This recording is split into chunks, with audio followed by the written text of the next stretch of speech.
अस्सलाम वालेकुम नाजरीन। आज प्रेस क्लब के अंदर मौजूद हैं सियासी समाजी रहनुमा चौधरी अंसर असलम साहब। इनसे पूछते हैं कि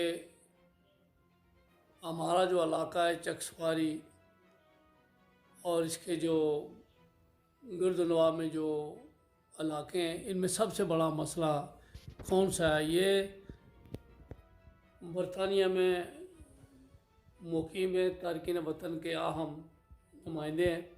तो तारकिन वतन जो बैरूनी ममालिक में मुकीम है, बिलखुसूस जो बरतानिया में तारकिन वतन मुकीम है, उन्हें सबसे अहम सबसे बड़ा मसला कौन सा दरपेश है? इस हवाले से चौधरी अंसर असलम साहब खुसूसी गुफ्तगू करेंगे। जनाब चौधरी अंसर असलम साहब।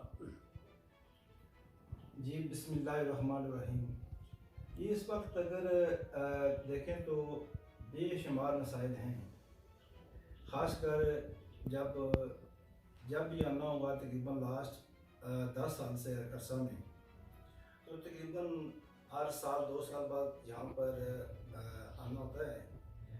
लेकिन सबसे जो बड़ा मसला इस वक्त मसाइल दरपेश हैं वो है मेरी ज़मीन के लिहाज से। ये जो महकमा माल है, इसमें हमेशा ही हमें वो मैं बयान करता हूँ जो खुद मेरे साथ मसाइल पेश आए हैं। मैं आज के तकरीबन 4 साल पहले मैं अपनी ज़मीन की निशानदेही कराना चाहता था, तो मैं 3 महीने पटवारी के साहब के पास जाता रहा, तो मेरी ज़मीन की निशानदेही नहीं हो सकी। आखिरकार पटवारी ने साहब ने ये कहा, पटवारी का नाम भी लेना पसंद करूंगा, क्योंकि जो बात की है जब उस आदमी को पता चलना चाहिए कि किसी के साथ हेराफेरी नहीं करनी चाहिए। उस वक्त पटवारी अजीम साहब, ये चकसवारी पेट्रोल स्टेशन के पीछे दफ्तर था। आखिरकार वो मुझे दफ्तर में मिले कि उनको जो तुम्हें इंफॉर्मेशन चाहिए वो मैं यहाँ से तुमको बता सकता हूँ। जब उन्होंने एक रजिस्टर खोला तो शायद उनको ये महसूस नहीं हुआ कि ये कोई थोड़ा बहुत जानबूझ रखता है इसके मामले में। जब उन्होंने उसकी ज़मीन के बारे में पूछा तो वो कोई और ज़मीन मुझे बताने लगे। मैंने उनको बताया, यार इस ज़मीन पर मकान बने हुए, तो ये तो मकान तो अरसे से बने हुए, ये फलां आदमी के हैं, वो ज़मीन भी सारी हमारे ख़ानदान की थी। उन्होंने फिर दूसरी रजिस्टर खोला तो रजिस्टर में एक ज़मीन के बारे में दूसरी, यानी कि वो इसकी ज़मीन इसके नाम, उसकी ज़मीन इसके नाम, इसकी ज़मीन इसके नाम पर। जब उनसे पूछा मैं, जनाब ये जहाँ पर आप जो ज़मीन बता रहे हैं यहाँ पर तो सड़क है। जब उन्हें नक्शे पर दूसरी निशानदेही की तो वो बताने में, पटवारी साहब यहाँ पर तो मस्जिद है। बात खत्म के उन्होंने ना मौके पर गए और ना वहाँ पर कोई उसका बताया कि ये ज़मीन किसके नाम है। आखिरकार में वहाँ पर जो ज़मीन हमारे बड़ों ने वहाँ पर निशानदेही की हुई थी, वन की हुई थी, उसी पर दीवार 4 दीवारी मुकम्मल करके तो वापस चला गया। वो जो 3 महीने का काम था वो तकरीबन मेरे ख्याल में 1 हफ्ते का काम था।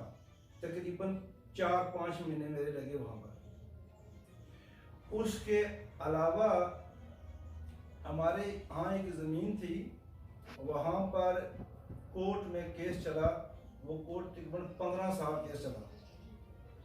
हमारे हक में फैसला हुआ।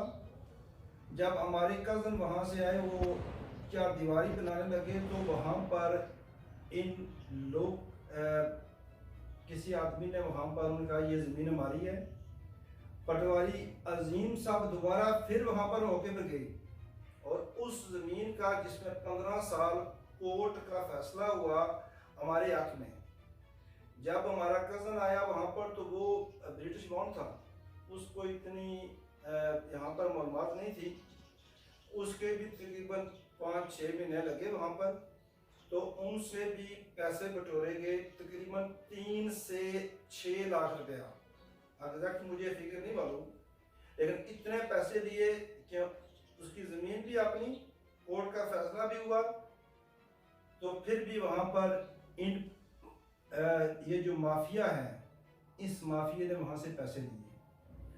और अब भी यहाँ पर हमारे ख़ानदान की जो ज़मीनें हैं वहाँ पर इतना उलझन बनी हुई है कि हम उसका फैसला करने में काफ़ी मुश्किलात हैं, क्योंकि वहाँ पर निशानदेही नहीं हो सकती।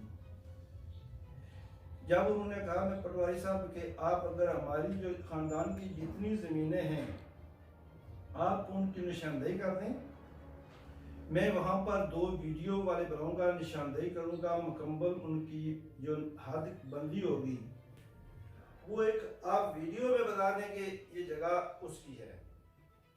क्योंकि एक आदमी आता है, ये बता देते हैं कि आपकी ज़मीन यहाँ तक है, जब 6 महीने बाद दूसरा आदमी आता है उसको कहते हैं आपकी ज़मीन यहाँ पर है, जब कोई तीसरा आता है तो उसको कहते हैं आपकी ज़मीन तो इस टेबल से भी परे है। ये जो हमारे साथ नाइंसाफ़ी, जुल्म हो जाती है, हम मौजूदा जो अदारे हैं, मौजूदा जो ज़िम्मेदारान हैं, उनसे पुरज़ोर अपील करते हैं ये नाइंसाफ़ी बंद होनी चाहिए।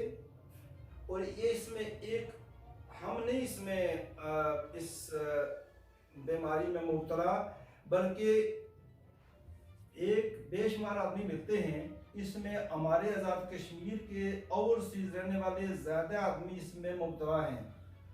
ये जो टीबी है, इस टीबी में ज़्यादा लोग फंसे हुए हैं।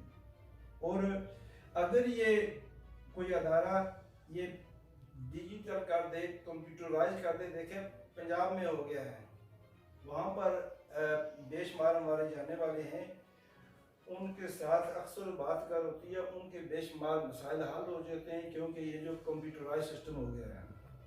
तो हमारे यहाँ भी अगर कंप्यूटराइज सिस्टम हो जाए और ये माफिया का निज़ाम ख़त्म हो जाए, तो ये जो मुतल्लिका महकमा है और जो बाकी जो हुकूमती ज़राए हैं, तो ये मेहरबानी करें तो ये हमारे लिए ये मसाइल है, ये हल कर दें। काफ़ी वज़ाहत से बातें बताई हैं। तो मेरा सवाल ये है कि हमारा जो एरिया है फैज़पुर शरीफ का, जब डैम की तोसी हुई तो काफ़ी आबादी जो है मुतासर हुई।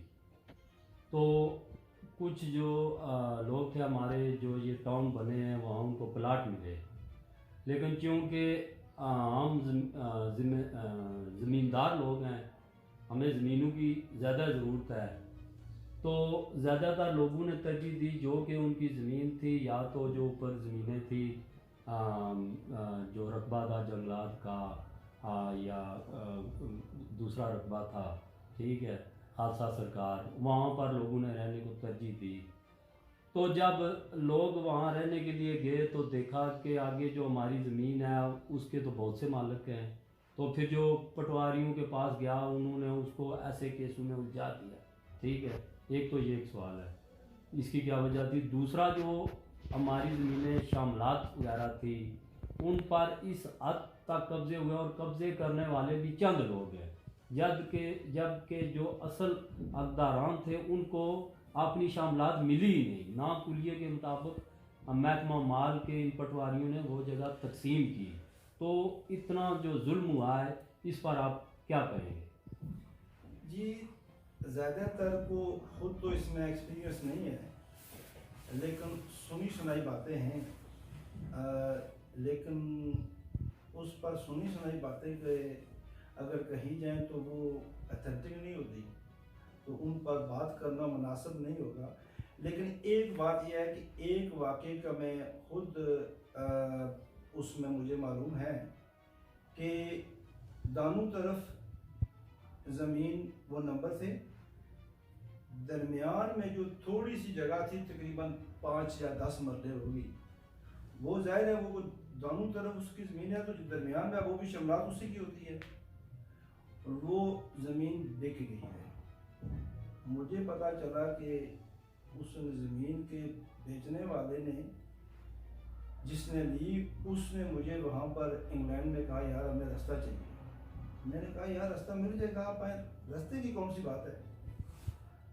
जब वो मेरे पास आई तो मैं बताया ज़मीन कौन सी है ये ज़मीन है। मैं ये ज़मीन आपने ली किससे है ये फ़लाँ आदमी से ली है। मैंने कहा भाई साहब ये दोनों तरफ हमारी ज़मीन है, हो सकता है कोई 5-7 मरले यहाँ पर वो देशमलात हो, लेकिन आपने खरीदने वाले को तो चाहिए था ना कि थोड़ी खरीदने से पहले सोचें कि ये चारों तरफ अगर ज़मीन नहीं है तो दरमियान में उसकी ज़मीन होगी।